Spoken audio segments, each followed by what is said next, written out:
And we're good. So welcome everyone. I'm Hannah. I'm the assistant director at the Blue Hill Library. And I just wanted to welcome everybody tonight. Thanks for joining us for this first chapter in Charles Dickens' Christmas Carol.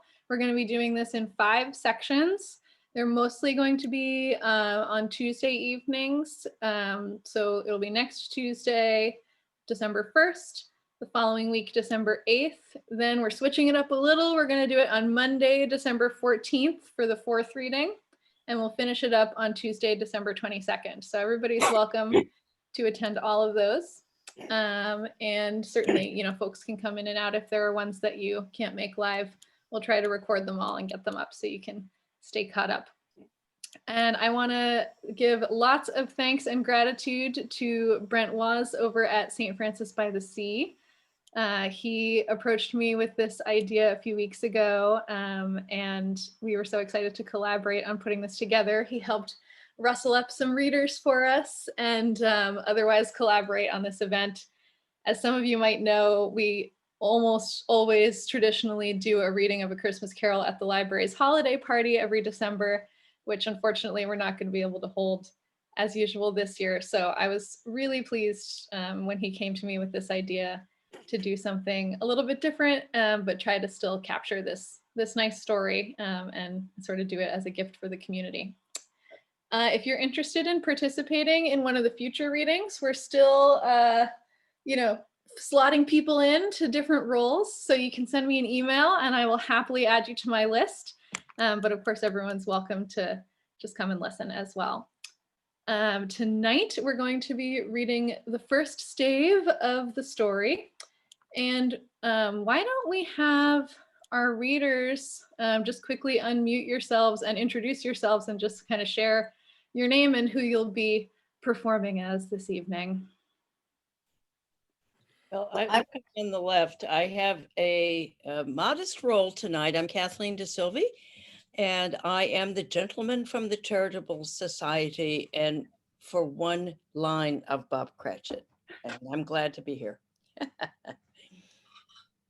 I'm Tyler Knowles, and I am reading the narrator, and I'm looking forward to it a great deal. I'm Matt Murphy, and I'm Scrooge tonight. I'm Barbara Waz. I'm Scrooge's nephew and Marley's ghost. Great. Well, thank you all. And I think without further ado, let's get started, and we'll have Tyler kick us off. Okay. Marley was dead to begin with. There's no doubt, however, about that. The register of his burial was signed by the clergyman, the clerk, the undertaker, and the chief mourner, Scrooge. Scrooge signed it, and Scrooge's name was good upon exchange for anything he chose to put his hand to. Old Marley was as dead as a doornail. Mind, I don't mean to say I know of my own knowledge what there is particularly dead about a doornail.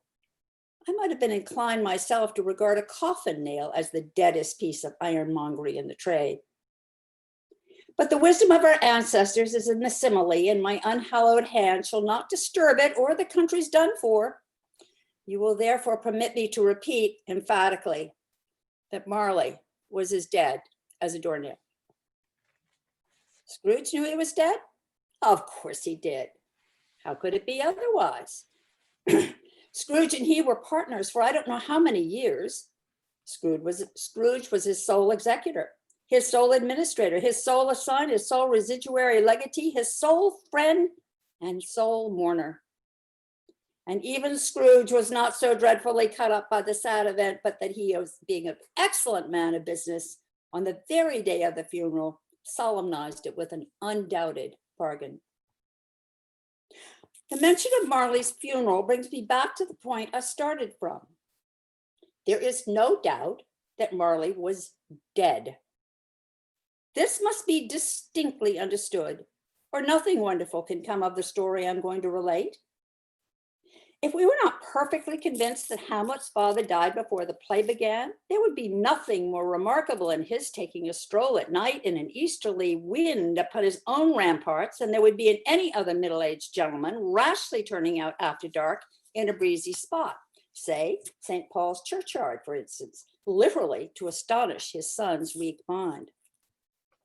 Scrooge never painted out old Marley's name.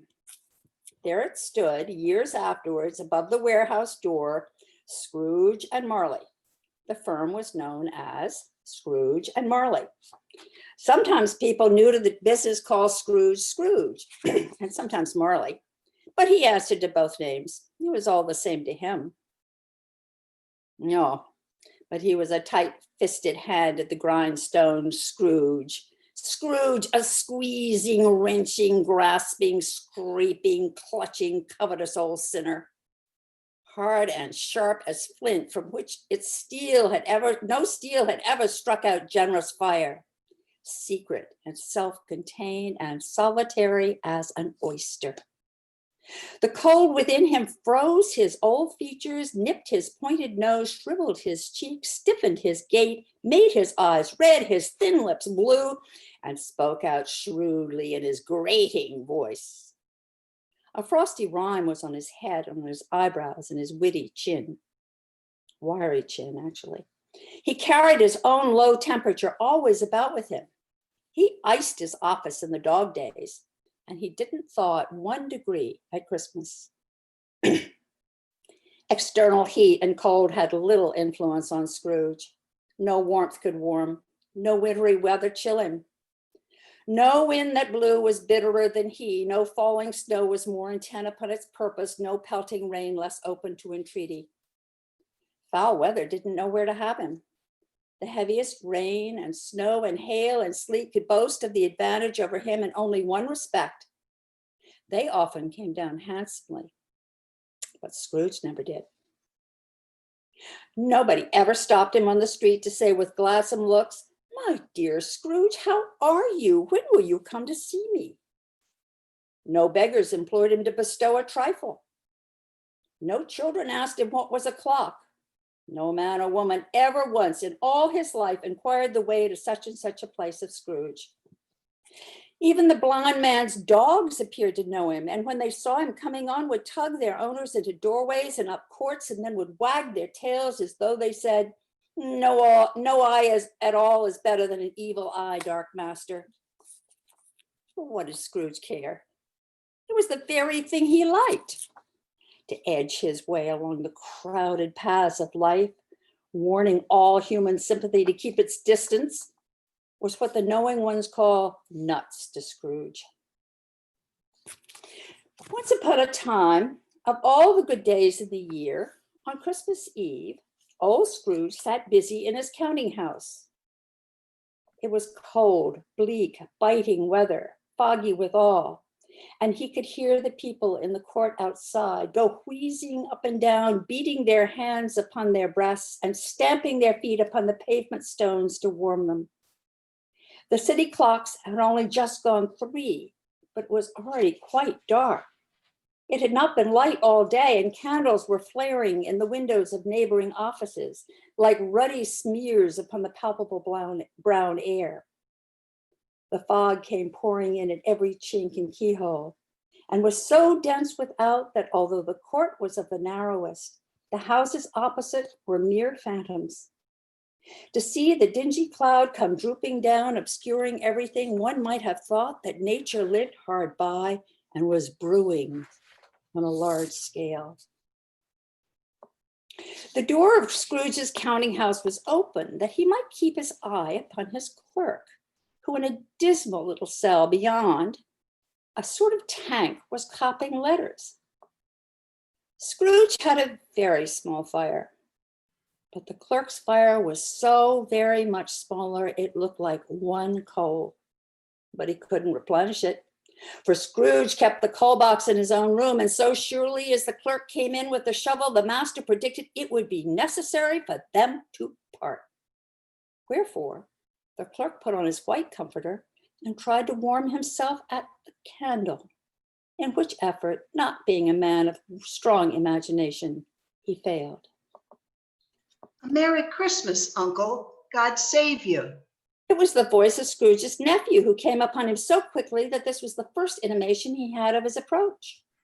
Bah, humbug.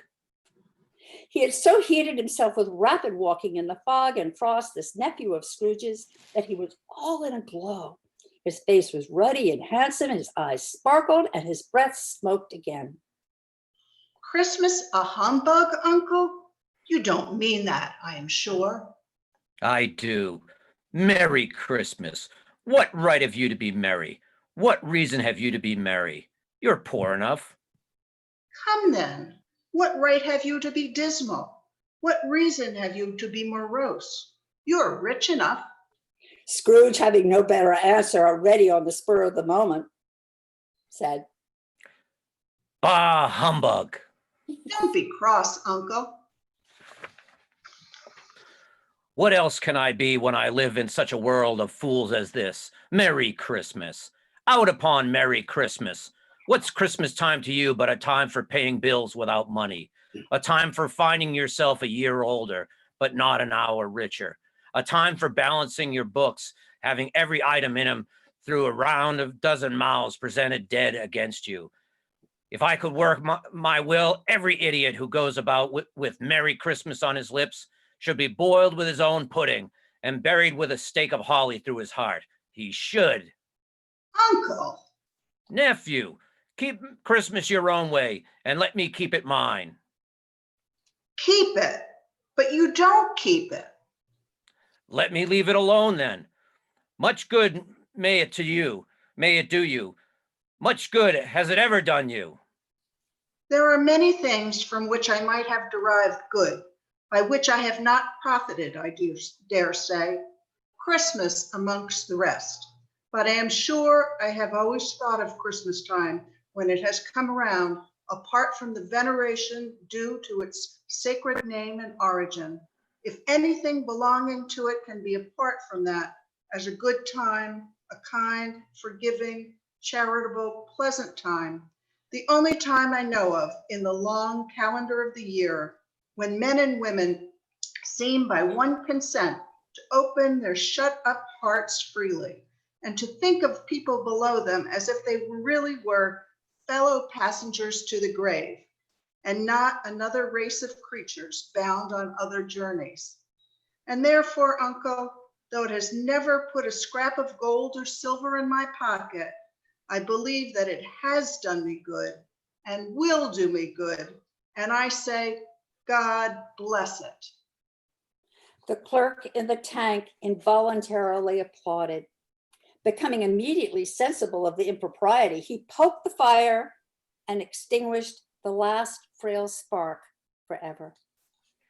Let me hear another sound from you, and you'll keep your Christmas by losing your situation. You're quite a powerful speaker, sir. I wonder, don't you go into Parliament? Don't be angry, Uncle. Come, dine with us tomorrow. Scrooge said he would see him. Yes, indeed he did. He went the whole length of expression and said he would see him in the extremity first. But why? Why? Why did you get married? Because I fell in love. Because you fell in love? As if that were the only one thing in the world more ridiculous than a Merry Christmas. Good afternoon. Nay, Uncle, but you never came to see me before that happened. Why give it as a reason for not coming now? Good afternoon. I want nothing from you. I ask nothing of you. Why cannot we be friends? Good afternoon. I am sorry with all my heart to find you so resolute.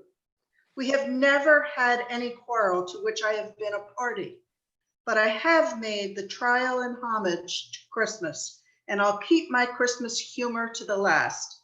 So a Merry Christmas, Uncle. Good afternoon.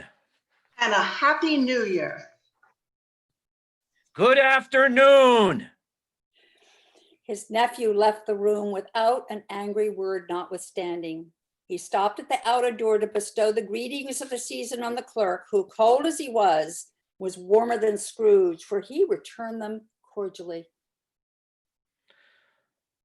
There's another fellow, my clerk, with 15 shillings a week and a wife and family, talking about Merry Christmas. I'll retire to Bedlam. This lunatic, in letting Scrooge's nephew out, had let 2 other people in. They were portly gentlemen, pleasant to behold, and now stood with their hats off in Scrooge's office. They had books and papers in their hand and bowed to him. Scrooge and Marley's, I believe. Have I the pleasure of addressing Mr. Scrooge or Mr. Marley? Mr. Marley has been dead these 7 years. He died 7 years ago this very night. We have no doubt his liberality is well represented by his surviving partner. The gentleman presented his credentials. It certainly was, for they had been 2 kindred spirits. At the ominous word, a liberality, Scrooge frowned and shook his head and handed the credentials back. Festive season of the year, Mr. Scrooge, it is more than usually desirable that we should make some slight provision for the poor and destitute who suffer greatly at the present time. Many thousands are in want of common necessaries. Hundreds of thousands are in want of common comfort, sir. Are there no prisons? Plenty of prisons. And the union workhouses, are they still in operation? They are still. I wish that they were not. The treadmill and parlor are in full vigor then? Both very, very busy, sir. Oh, I was afraid from what you said at first that something had occurred to stop them in their useful course. I am very glad to hear it. Under the impression that they scarcely furnish Christian cheer of mind or body to the multitude, a few of us are endeavoring to raise a fund to buy the poor some meat and drink and means of warmth.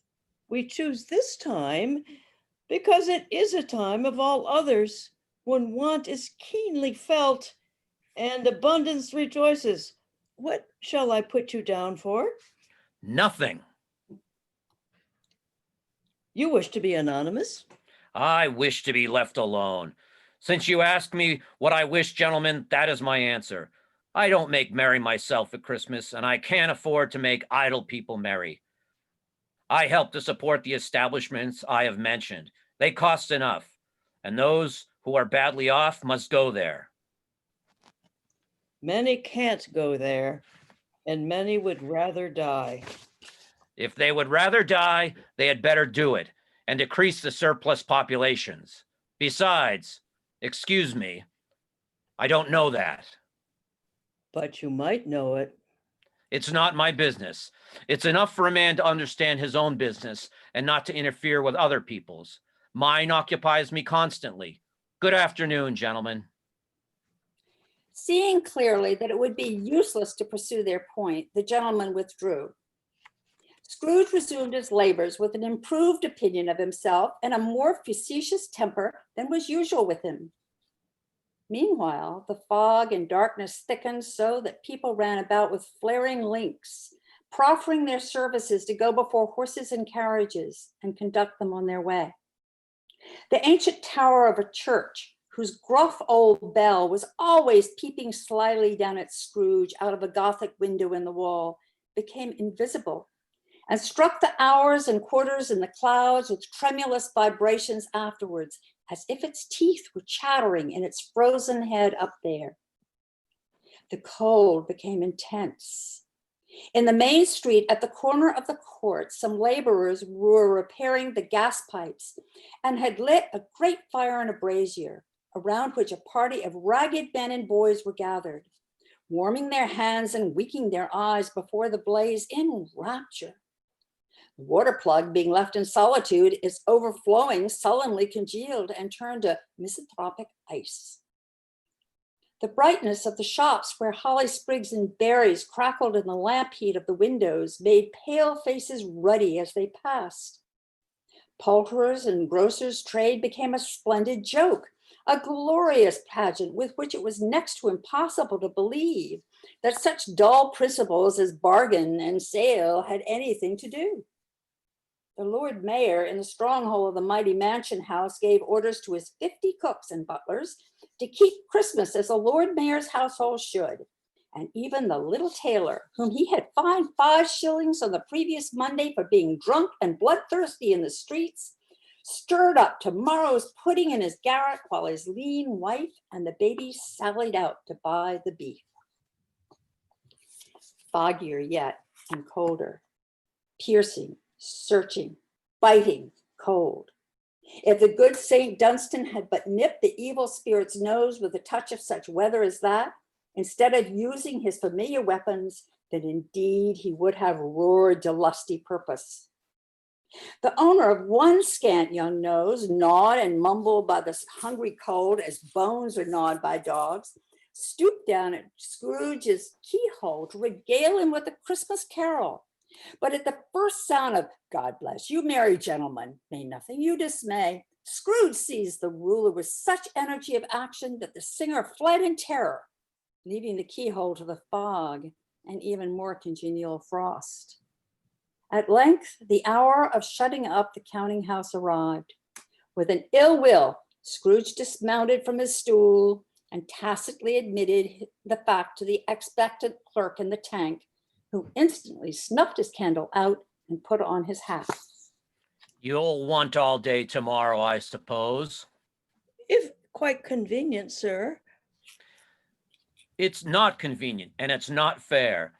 If I was to stop half a crown for it, you'd think yourself ill-used, I'll be bound. The clerk smiled faintly. And yet you don't think me ill-used when I pay a day's wages for no work. The clerk observed that it was only once a year.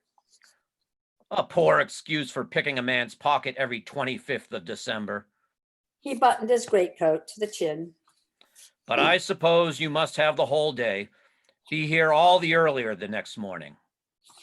The clerk promised that he would, and Scrooge walked out with a growl.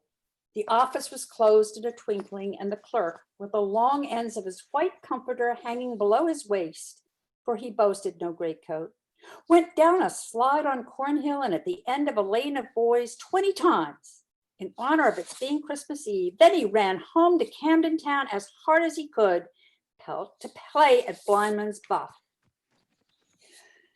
Scrooge took his melancholy dinner in his usual melancholy tavern, and having read all the newspapers and beguiled the rest of the evening with his banker's book, went home to bed. He lived in chambers which had once belonged to his deceased partner.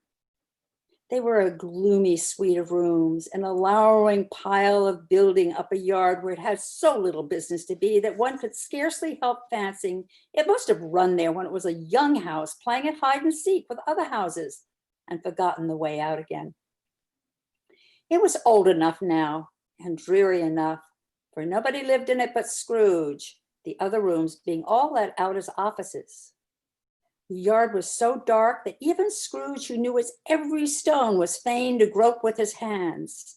The fog and frost so hung about the black old gateway of the house that it seemed as if the genius of the weather sat in mournful meditation on the threshold. Now, it is a fact that there was nothing at all particular about the knocker on the door, except that it was very large. It is also a fact that Scrooge had seen it night and morning during his whole residence in that place. Also, that Scrooge had as little of what is called fancy about him as any man in the city of London, even including, which is a bold word, the corporation alderman in livery. Let it also be borne in mind that Scrooge had not bestowed one thought on Marley since his last mention of his 7 years dead partner that afternoon. And then let any man explain to me, if he can, how it happened that Scrooge, having his key in the lock of the door, saw in the knocker, without its undergoing any intermediate process of change, not a knocker, but Marley's face. Marley's face. It was not an impenetrable shadow as the other objects in the yard were, but had a dismal light about it, like a bad lobster in a dark cellar. It was not angry or ferocious, but looked at Scrooge as Marley used to look, with ghostly spectacles turned up on his ghostly forehead. The hair was curiously stirred, as if by breath or hot air, and though the eyes were wide open, they were perfectly motionless. That and its livid color made it horrible, but its horror seemed to be in spite of the face and beyond its control rather than part of its own expression. As Scrooge looked fixedly at this phenomenon, it was a knocker again. To say that he was not startled or that his blood was not conscious of a terrible sensation to which it had been a stranger from infancy would be untrue. But he put his hand upon the key he had relinquished, turned it sturdily, walked in, and lit his candle. He did pause with a moment's irresolution before he shut the door, and he did look cautiously behind it first, as if he half expected to be terrified with the sight of Marley's pigtail sticking out into the hall. But there was nothing on the back of the door except the screws and nuts that held the knocker on. Pooh-pooh.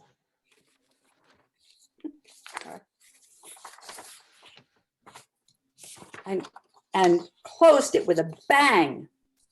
The sound resounded through the house like thunder. Every room above and every cask in the wine merchant's cellars below appeared to have a separate peal of echoes of its own. Scrooge was not a man to be frightened by echoes. He fastened the door, walked across the hall and up the stairs, slowly too, trimming his candle as he went. You may talk vaguely about driving a coach and six up a good old flight of stairs or through a bad young Act of Parliament, but I mean to say you might have gotten a hearse up that staircase and taken it broadwise with the splitter bar towards the wall and the door towards the balustrades, and done it easy. There's plenty of width for that, and room to spare, which is perhaps the reason why Scrooge thought he saw a locomotive hearse going on before him in the gloom. Half a dozen gas lamps out of the streets wouldn't have lit the entry too well, so you may suppose it was pretty dark with Scrooge's dip. Up Scrooge went, not caring a button for that. Darkness is cheap, and Scrooge liked it. But before he shut his heavy door, he walked through his rooms to see that all was right. He had just enough recollection of the face to desire to do that. Sitting room, bedroom, lumber room, all as they should be. Nobody under the table, nobody under the sofa, a small fire in the grate, spoon and basin ready, and the little saucepan of gruel. Scrooge had a cold in his head upon the hob. Nobody under the bed, nobody in the closet, nobody in his dressing gown, which was hanging up in a suspicious attitude against the wall. Lumber room as usual, all fire guard, all shoes, 2 fish baskets, washing stand on 3 legs, and a poker. Quite satisfied, he closed his door and locked himself in. Double locked himself in, which was not his custom. Thus secured against surprise, he took off his cravat, put on his dressing gown, slippers, and his nightcap, and sat down before the fire to take his gruel. It was a very low fire indeed. Nothing on such a bitter night. He was obliged to sit close to it and brood over it before he could extract the least sensation of warmth from such a handful of fuel. The fireplace was an old one built by some Dutch merchant long ago and paved all around with quaint Dutch tiles designed to illustrate the scriptures. There were Cains and Abels, Pharaoh's daughters, queens of Sheba, angelic messengers descending through the air on clouds like feather beds, Abraham's, apostles putting off to sea in butter boats, hundreds of figures to attract his thoughts. And yet that face of Marley, 7 years dead, came like the ancient prophet's rod and swallowed up the whole. If each smooth tile had been a blanket verse with power to shape some picture on its surface from the disjointed fragments of his thoughts, there would have been a copy of old Marley's head on every one. Humbug. He walked across the room, After several turns, he sat down again. As he threw his head back in the chair, his glance happened to rest upon a bell, a disused bell that hung in the room and communicated for some purpose now forgotten with a chamber in the highest story of the building. It was with great astonishment, with a strange, inexplicable dread, that as he looked, he saw this bell begin to swing. It swung so softly at the outset that it scarcely made a sound. But soon it rang out loudly, and so did every bell in the house. This might have lasted half a minute or a minute, but it seemed an hour. The bells ceased as they had begun together. They were succeeded by a clanking noise deep down below, as if some person were dragging a heavy chain over the casks in the wine merchant's cellar. Scrooge then remembered to have heard that ghosts and haunted houses were described as dragging chains. The cellar door flew open with a booming sound, and then he heard the noise much louder on the floors below, then coming up the stairs, then coming straight towards his door. It's humbug still. I won't believe it. His color changed, though, when without a pause it came on through the heavy door. It passed into the room before his eyes. Upon its coming in, the dying flame leapt up as though it cried, "I know him, Marley's ghost," and fell again. The very same face, the very same Marley in his pigtail, usual waistcoat, tights and boots, the tassel of the latter bristling like his pigtail, and his coat skirts, and the hair upon his head. The chain he drew was clasped about his middle. It was long and wound about him like a tail, and it was made, for Scrooge observed it very closely, of cash boxes, keys, padlocks, ledgers, deeds, and heavy purses wrought in steel. His body was transparent, so Scrooge, observing him and looking through his waistcoat, could see the 2 buttons on his coat behind. Scrooge had often heard it said that Marley had no bowels, but he had never believed it until now. No, nor did he believe it even now, though he looked the phantom through and saw it standing before him, though he felt the chilling influence of its death-cold eyes and marked the very texture of the folded kerchief bound about its head and chin, which wrapper he had not observed before. He was still incredulous and fought against his senses. How now? What do you want with me? Much. Who are you? Ask me who I was. Who were you then? You're particular for a shade. He was going to say to a shade, but substituted this as more appropriate. In life, I was your partner, Jacob Marley. Can you sit down? Oh, sorry. Can you sit down? I can. Do it then. Scrooge asked the question because he didn't know whether a ghost so transparent might find himself in a condition to take a chair, and felt that in the event of it being impossible, it might involve the necessity of an embarrassing explanation. But the ghost sat down on the opposite side of the fireplace, as if he were quite used to it. You don't believe in me.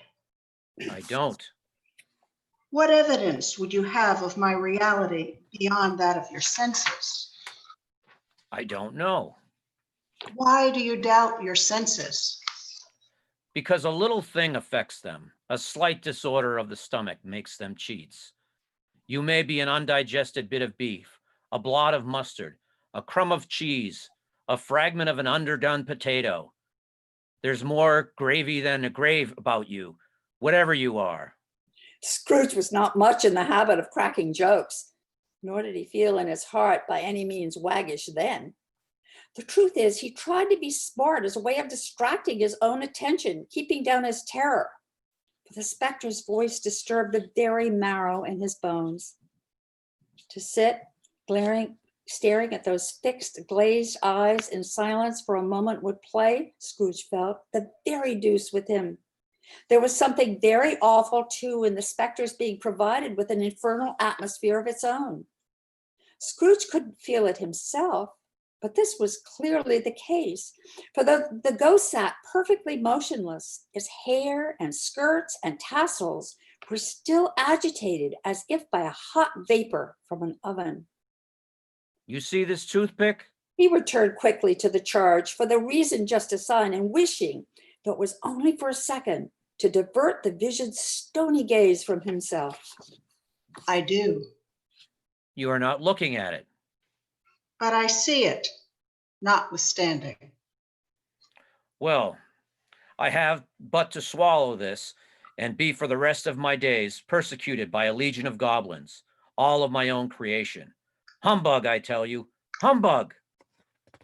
At this, the spirit raised a frightful cry and shook its chain with such a dismal and appalling noise that Scrooge held on tight to his chair to save himself from falling in a swoon. But how much greater was his horror when the phantom, taking off the bandage round its head, as if it were too warm to wear indoors, its lower jaw dropped down upon its breast. Scrooge fell upon his knees and clasped his hands before his face. Mercy, dreadful apparition, why do you trouble me? Man of the worldly mind, do you believe in me or not? I do, I must. But why do spirits walk the earth, and why do they come to me? It is required of every man that the spirit within him should walk abroad among his fellow men and travel far and wide. And if that spirit goes not forth in life, it is condemned to do so after death. It is doomed to wander through the world, oh, woe is me, and witness what it cannot share, but might have shared on earth, and turn to happiness.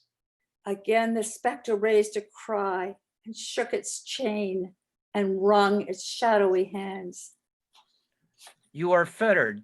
Tell me why. I wear the chain I've forged in life.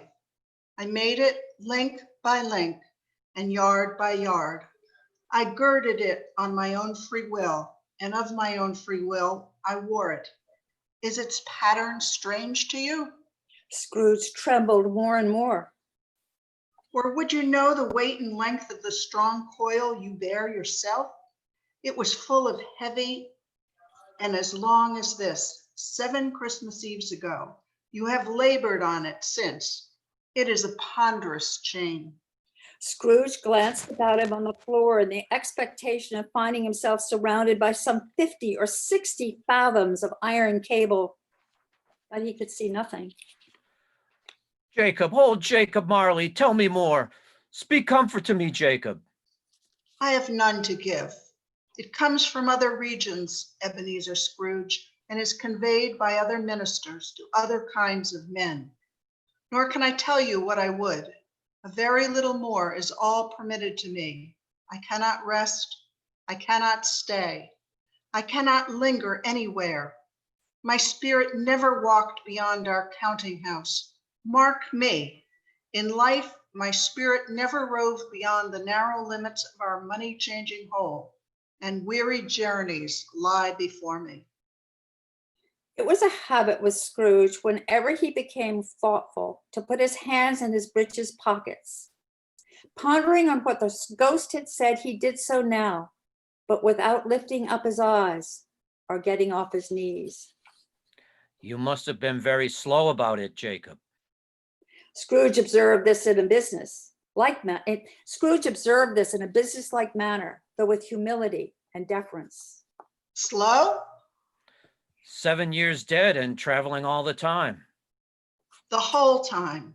No rest, no peace. Incessant tortures of remorse. You travel fast? On the wings of the wind. You might have got over a great quantity of ground in 7 years. The ghost, on hearing this, set up another cry and clanked its chain so hideously in the dead silence of the night that the ward would have been justified in indicting it for a nuisance. O captive, bound and double ironed, not to know that ages of incessant labor by immortal creatures, for this earth must pass into eternity before the good of which it is susceptible is all developed. Not to you that any Christian spirit, working kindly in its little sphere, whatever it may be, will find its mortal life too short for its vast means of usefulness. Not to know that no space of regret can make amends for one's life opportunity misused. Yet such was I, oh, such was I. But you were always a good man of business, Jacob. Business, mankind was my business. The common welfare was my business. Charity, mercy, forbearance, and benevolence were all my business. The dealings of my trade were but a drop of water in the comprehensive ocean of my business. It held up its chain at arm's length, as if that were the cause of all its unavailing grief, and flung it heavily upon the ground again. At this time, the rolling year, I suffer most. Why did I walk through crowds of fellow beings with my eyes turned down, and never raise them to that blessed star which led the wise men to a poor abode? Were there no poor homes to which its light would have conducted me? Scrooge was very much dismayed to hear the specter going on at this rate, and began to quake exceedingly. Hear me, my time is nearly gone. I will, but don't be hard upon me. Don't be flowery, Jacob, pray. How it is that I appear before you in a shape that you can see, I may not tell. I have sat invisible beside you many and many a day. It was not an agreeable idea. Scrooge shivered and wiped the perspiration from his brow. That is no light part of my penance. I am here tonight to warn you that you have yet a chance and hope of escaping my fate, a chance and hope of my procuring, Ebenezer. You were always a good friend to me. Thank you. You will be haunted by three spirits. Scrooge's countenance fell almost as low as the ghosts had done. Is that a chance and hope you mentioned? Is that the chance and hope you mentioned, Jacob? It is. I think I'd rather not. Without their visits, you cannot hope to shun the path I tread. Expect the first tomorrow when the bells toll one. Couldn't I take them all at once and have it over, Jacob? Expect the second on the next night at the same hour. The third upon the next night when the last stroke of 12 has ceased to vibrate. Look to see me no more, and look that for your own sake, you remember what has passed between us. When it had said these words, the specter took its wrapper from the table and bound it round its head as before. Scrooge knew this by the smart sound its teeth made when the jaws were brought together by the bandage. He ventured to raise his eyes again and found his supernatural visitor confronting him in an erect attitude, with its chain wound over and about its arm.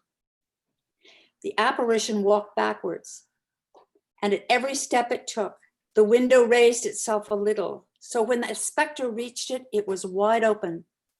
It beckoned Scrooge to approach, which he did. When they were within 2 paces of each other, Marley's ghost held up its hand, warning him to come no nearer. Scrooge stopped. Not so much in obedience as in surprise and fear, for in the raising of the hand, he became sensible of confused noises in the air, incoherent sounds of lamentation and regret, wailings inexpressibly sorrowful and self-accusatory. The specter, after listening for a moment, joined in the mournful dirge and floated out upon the bleak, dark night. Scrooge followed to the window, desperate in his curiosity. He looked out. The air was filled with phantoms wandering hither and thither in restless haste and moaning as they went. Every one of them wore chains like Marley's ghost.